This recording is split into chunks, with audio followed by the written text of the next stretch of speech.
महेश्वर शशिशेखर गंगाधर महादेव। नाथ नागेश्वर हरो हर पाप साप अभिशाप तम। महादेव महान भोले सदा शिव शिव शंकरा।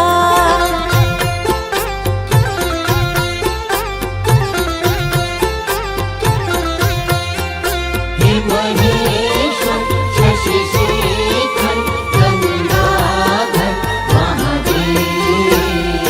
जगतपति अनुरक्ति भक्ति सदैव तेरे चरण हो। क्षमा हो अपराध सब जय जयति जगदीश्वरा।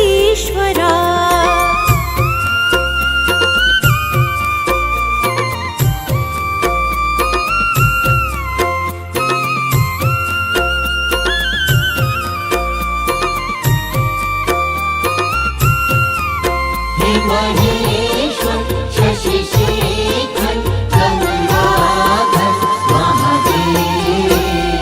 जन्म जीवन जगत का संताप ताप मिटे सभी।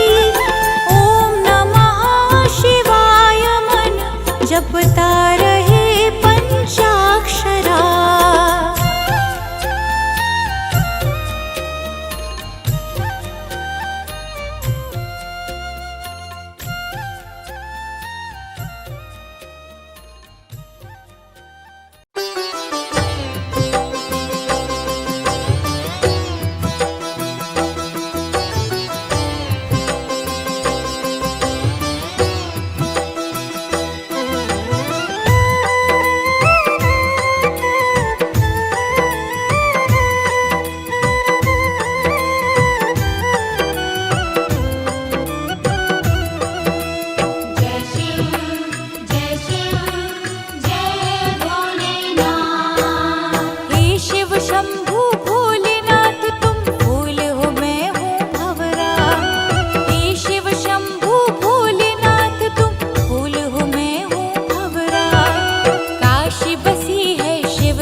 की। आओ महिमा गाए भोलेनाथ की।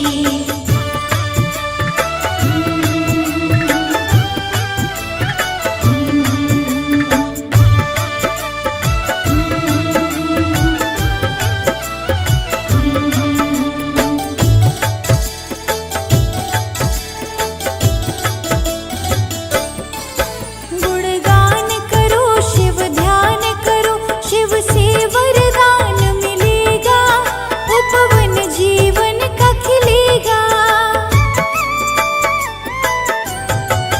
गुणगान करो शिव ध्यान करो, शिव से वरदान मिलेगा, उपवन जीवन का खिलेगा। जो मांगोगे वही पाओगे, जो मांगोगे वही पाओगे। ऋचा की पूर्ण आस की। आओ महिमा गाए भोलेनाथ की। आओ महिमा गाए भोलेनाथ की। देवों के देव महादेव शंभुनाथ की। आओ महिमा गाए भोलेनाथ की। आओ महिमा गाए भोलेनाथ की।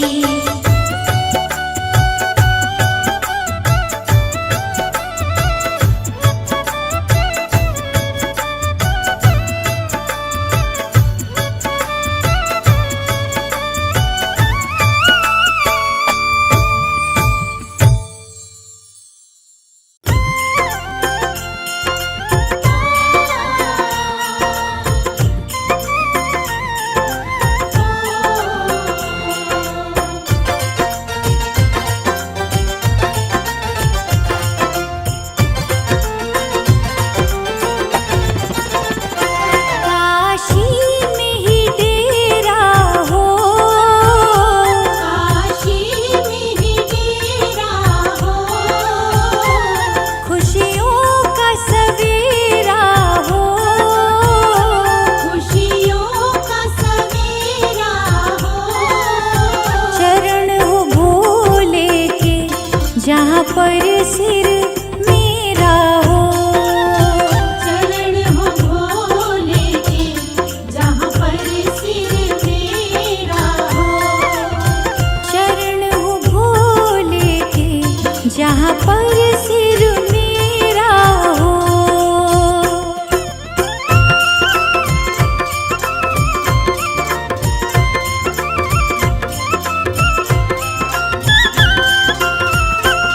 भोले जैसा हो पिता, भोले जैसा हो पिता। गौरा जैसी हो माता। गौरा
शंकर का गुणगान। रीचा करे हर पल शिव शंकर का गुणगान। रीचा करे हर पल शिव शंकर का गुणगान।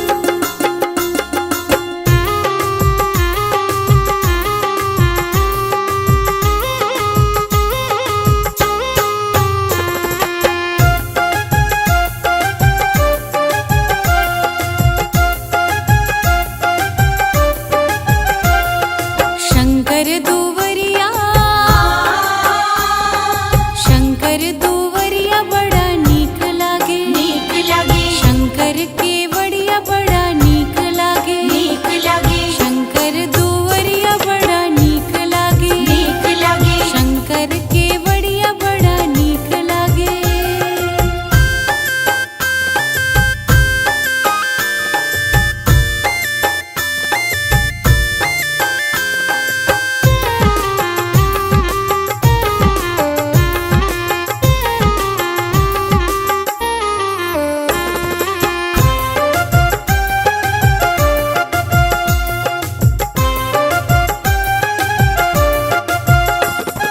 घंटा शंख मृदंग बाजेला ओ बाजे शहनाई। ओ बाजे शहनाई। मंदिर ऊपर लाल पहरवा देखत पाप पराई। देखत पाप पराई। मैं तो तेरी शरण शंकर दुवरिया। शंकर दुवरिया बड़ा नीक लागे। नीक लागे शंकर के वड़िया बड़ा नीक लागे। नीक लागे शंकर दुवरिया बड़ा नीक लागे।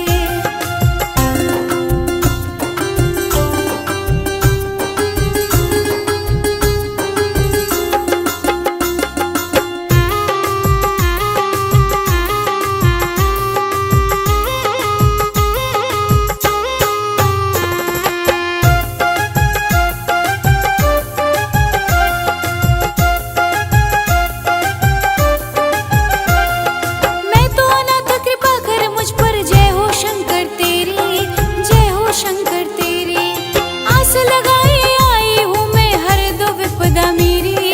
हर दो विपदा में करूँ तेरी चरण शंकर दुवरिया। शंकर दुवरिया बड़ा नीक लागे। नीक लागे शंकर के वड़िया बड़ा नीक लागे। नीक लागे शंकर दुवरिया बड़ा नीक लागे।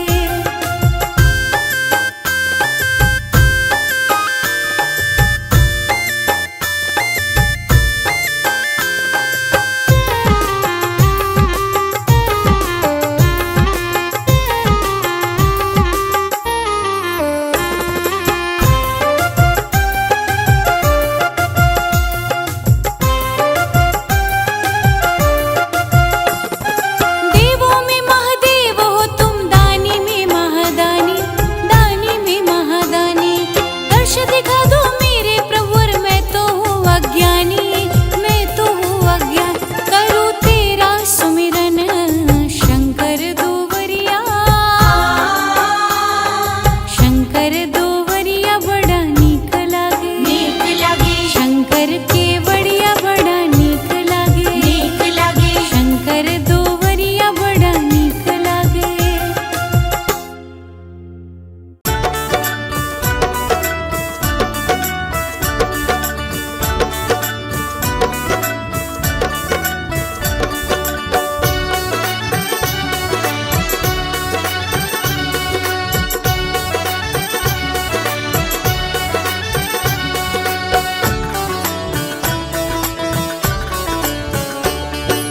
भोला के देखेला बेकल भइले जियरा। भोला के देखेला बेकल भइले जियरा। जियरा भोला के देखेला बेकल भैले जियरा भोला के देखेला बेकल भैले जियरा की चढ़ावे पान फूल के बेल पतिया के चढ़ावे पान फूल के बेल पतिया ओके बेल पतिया के बेल पतिया के चढ़ावे आहो भोला धतूरे कपतिया के चढ़ावे आहो भोला धतूरे का पतिया भोला के देखेला बेकल भैले जियरा भोला के देखेला बेकल भैले जियरा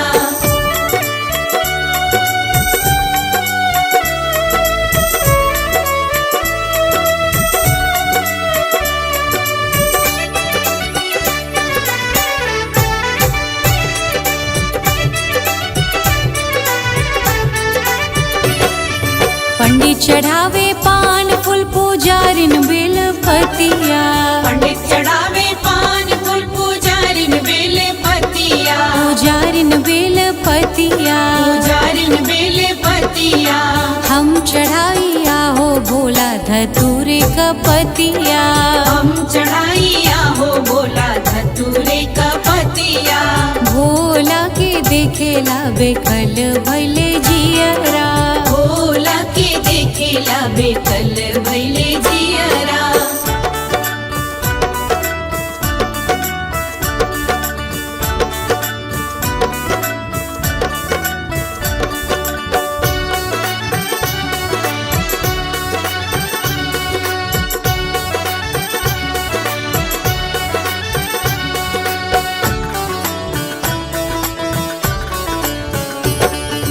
के मांगे अन धन के मांगे देहिया के मांगे अन्न धन के मांगे देहिया के मांगे देहिया के मांगे देहिया के मांगे आहो भोला दर्शन देवा कहिया के मांगे आहो भोला दर्शन देवा कहिया भोला के देखेला बेकल भैले जियरा भोला के देखेला बेकल भैले जियरा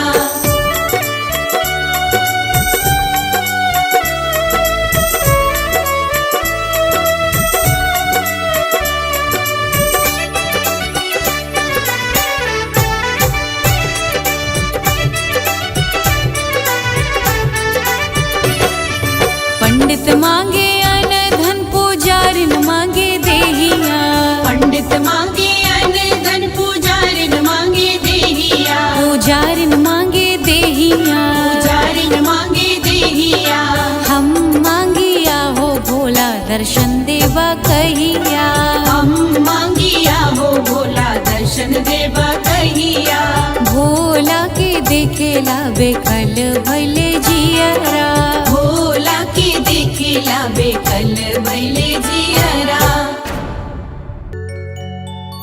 मनुष्य संसार में जब जब आता है जाना उसका निश्चित है।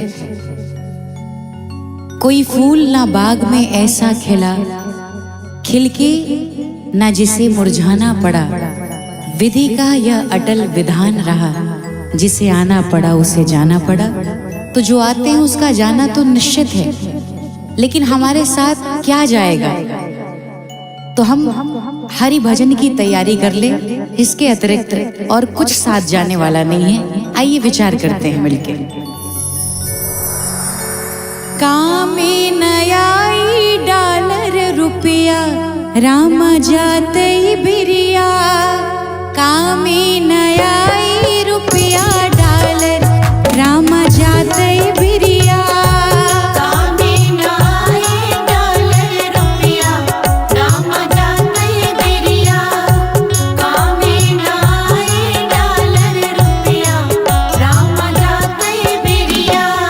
तीन को भर साथ न जाई, खाली दोनों हाथ ही जाई। भर साथ न जाए, खाली दोनों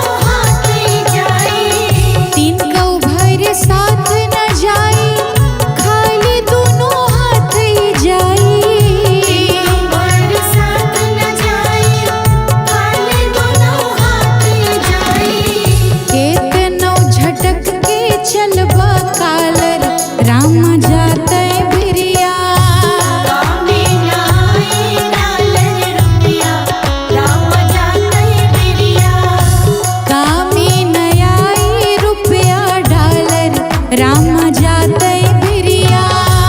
कामे नाई डालर रुपया राम जाते बिरिया।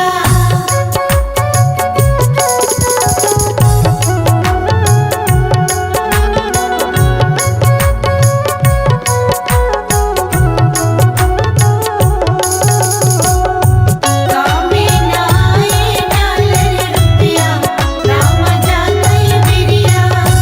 कामे नाई डालर रुपया राम जाते बिरिया। गिन गिन तोहार जोड़ाई पुण्य और पाप हो।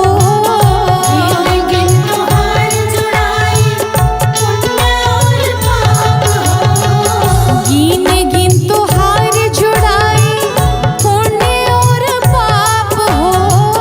गिन गिन तोहार जुड़ाई पुण्य और पाप हो। देव के परी उपरा एक एक हिसाब हो। देव के परी उपरा एक एक हिसाब हो।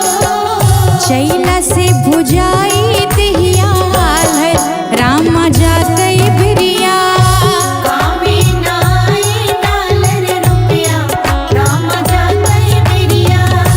कामे नयाई रुपया डालर राम जाते बिरिया। कामे नाई डालर रुपया राम जाते बिरिया।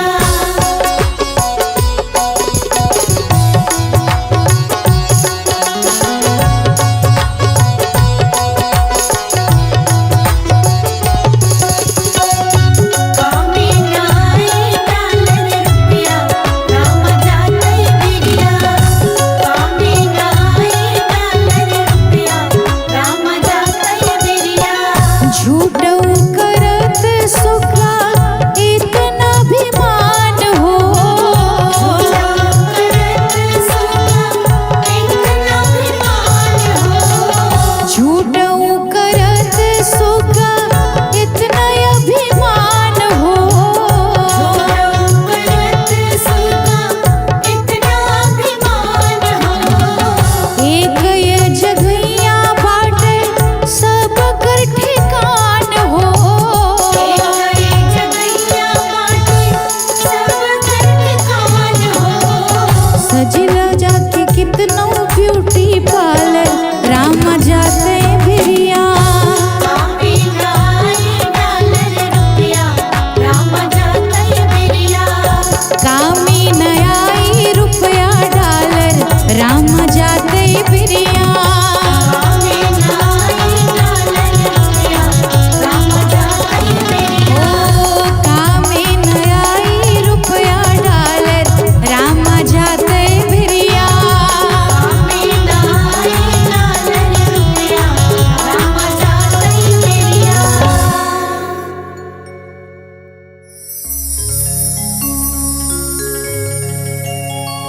दुनिया के जितने भी संबंध हैं सब स्वार्थ पर टिके हुए हैं और इसीलिए श्री रामचरितमानस में श्री गोस्वामी तुलसीदास जी महाराज कहते हैं, सुर नर मुनि सबके यह रीति स्वार्थ लागी करें सब प्रीति।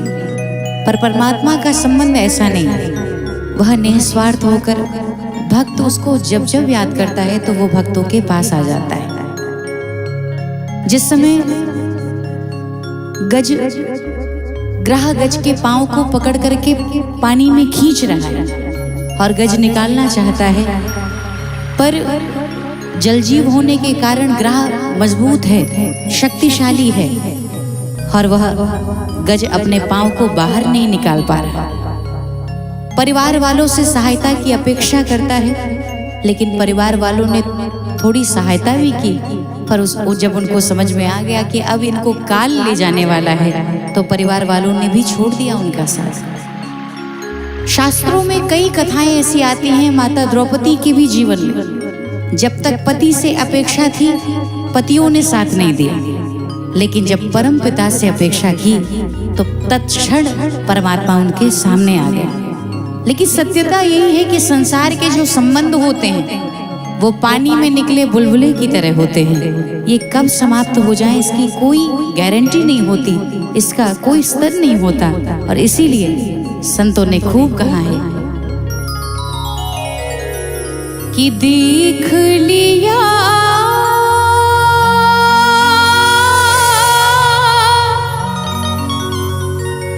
अज देख लिया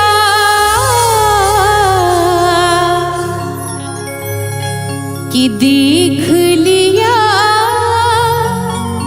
दुनिया का नजारा, देख लिया दुनिया का नजारा। ना हम किसी के न कोई हमारा, ना हम किसी के न कोई हमारा। देख लिया दुनिया का नजारा, देख लिया दुनिया का नजारा। ना हम किसी के न कोई हमारा, ना हम किसी के न कोई हमारा।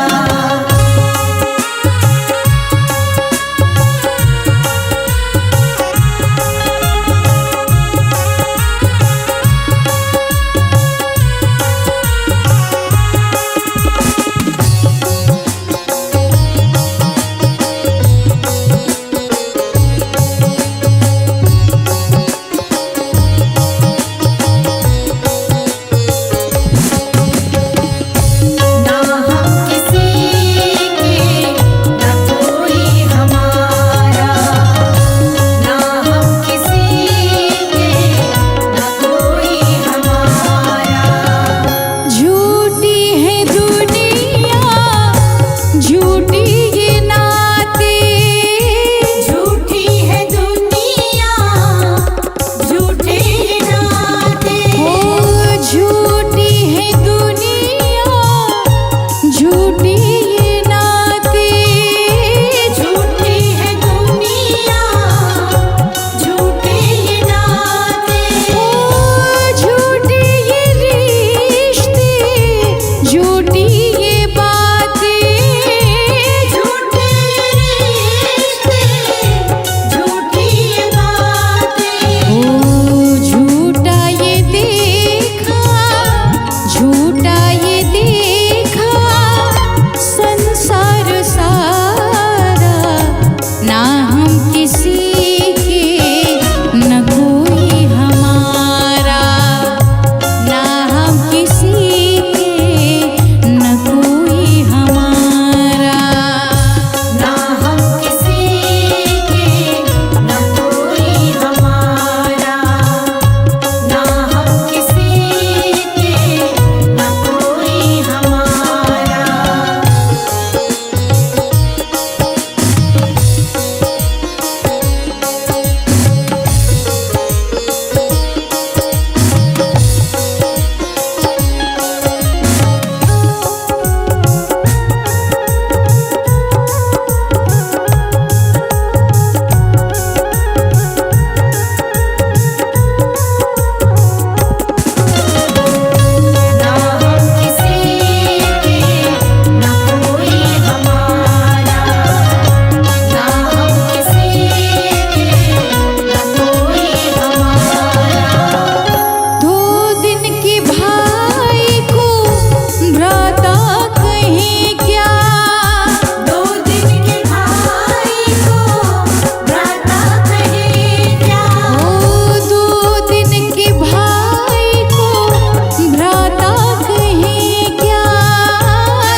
भिक्षुक ही बनकर करेंगे गुजारा, ना हम किसी के न कोई हमारा। ना हम किसी के न कोई हमारा। ओ देख लिया दुनिया का नजारा, देख लिया दुनिया का नजारा। ना हम किसी के न कोई हमारा। ना हम किसी के न कोई हमारा। ओ ना हम किसी के न कोई हमारा। ना हम किसी के न कोई हमारा।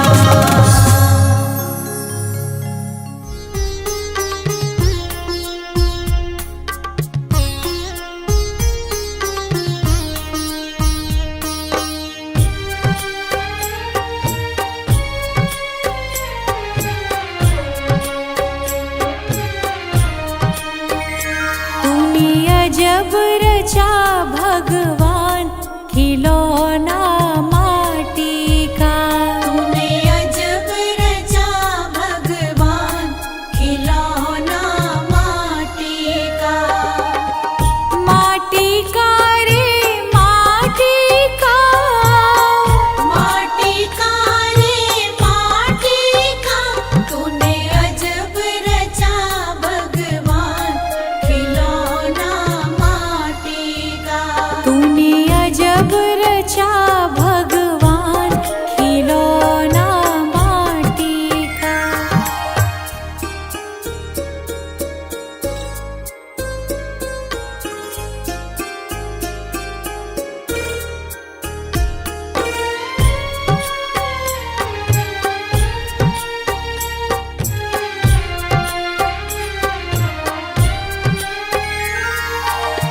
कान दिए हरि भजन सुनन को, कान दिए हरि भजन सुनन को। कान दिए हरि भजन सुनन को। कान दिए हरि भजन सुनन को। तू मुख से कर गुणगान खिलौना माटी का। तूने अजब रचा भगवान खिलौना माटी का।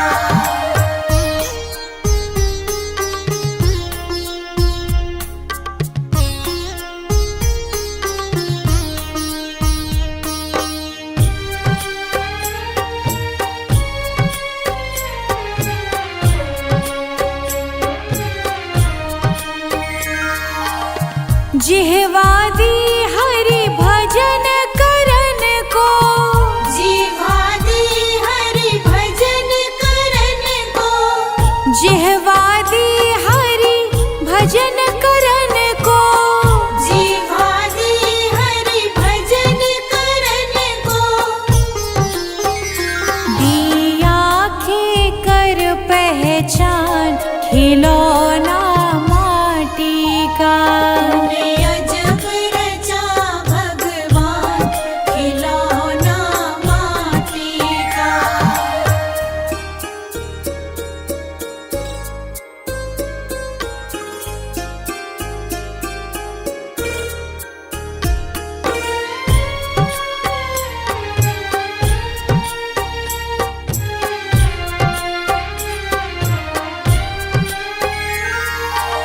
शीश दिए गुरु चरण झुकन को।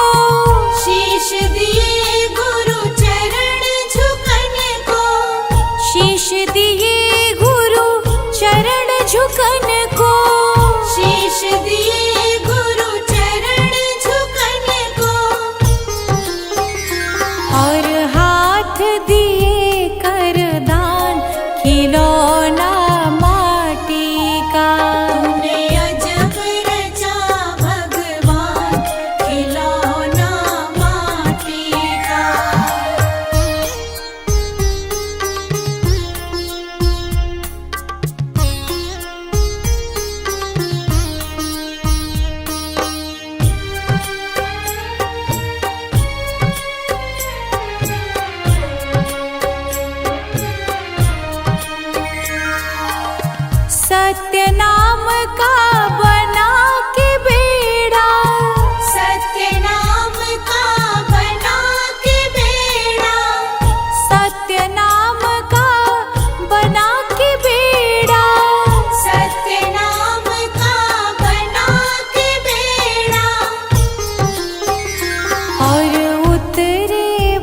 से पात खिलौना माटी का। तूने अजब रचा भगवान खिलौना माटी का। एक बार एक राहगीर चला जा रहा था और जाते जाते अचानक गंगा के तट पर उस व्यक्ति के शरीर से एक हड्डी स्पर्श होती है, यानी चलते चलते सहज वो हड्डी से टकरा जाता है। उसने कहा, हे भगवान, मैं तो अपवित्र हो गया, बड़ा दोष लगेगा। वो दौड़ा दौड़ा गया गंगा स्नान करने, पवित्र होने के लिए। जैसे ही वो जाता है कि उस हड्डी में से आवाज आती है। वो हड्डी कहती है और वो मनुष्य स्वयं इस बात को कहते हुए कहता है, एक दिन शहर शाम को मैं निकला, दिल में कुछ अरमान था। एक तरफ थी झोपड़ियां, एक तरफ शमशान था। इतने में पांव तले एक हड्डी आई, उसका यही बयान था, अरे चलने वाले जरा संभल कर चलना, क्योंकि मैं भी कभी इंसान था, मैं भी कभी इंसान था। तो वो हड्डी क्या कहती है, आइए भाव से श्रवण करते हैं। वो कह रही है, एक हड्डी करने लगी मुझी से बयान रे सांवरिया। एक हड्डी करने लगी मुझी से बयान रे सांवरिया। जो पड़ी हुई थी गंगा के मैदान रे सांवरिया। जो पड़ी हुई थी गंगा के मैदान रे सांवरिया।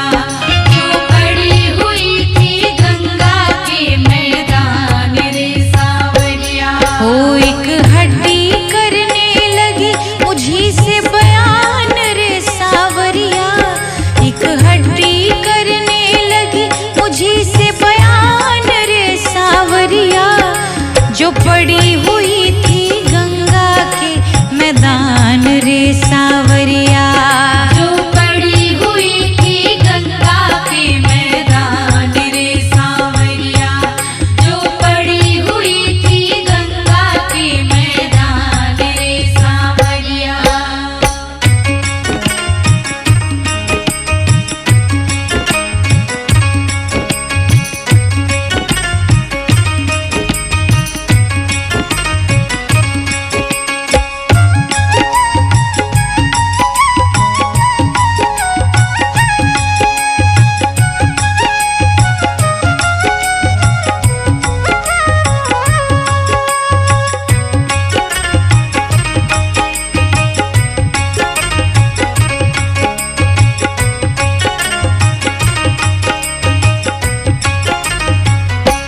पड़ी हुई थी गंगा के मैदान रे सांवरिया, जो पड़ी हुई थी गंगा के मैदान रे सांवरिया। ओ एक हड्डी करने लगी मुझे से बयान रे सांवरिया, जो पड़ी हुई थी गंगा के मैदान रे सांवरिया, जो पड़ी हुई थी गंगा के मैदान रे सांवरिया, जो पड़ी हुई थी गंगा के मैदान रे सांवरिया।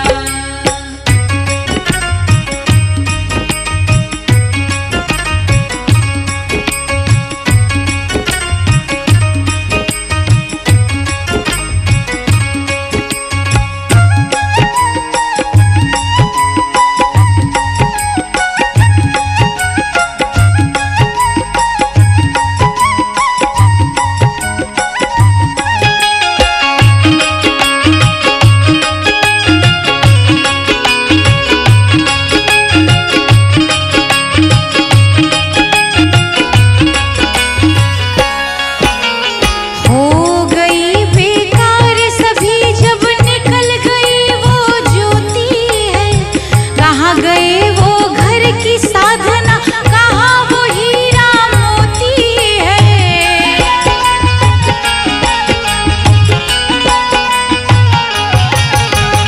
अपने स्वार्थ के खातिर ये सारी दुनिया रोती है, अंत समय में इस शरीर की यही दुर्गति होती है।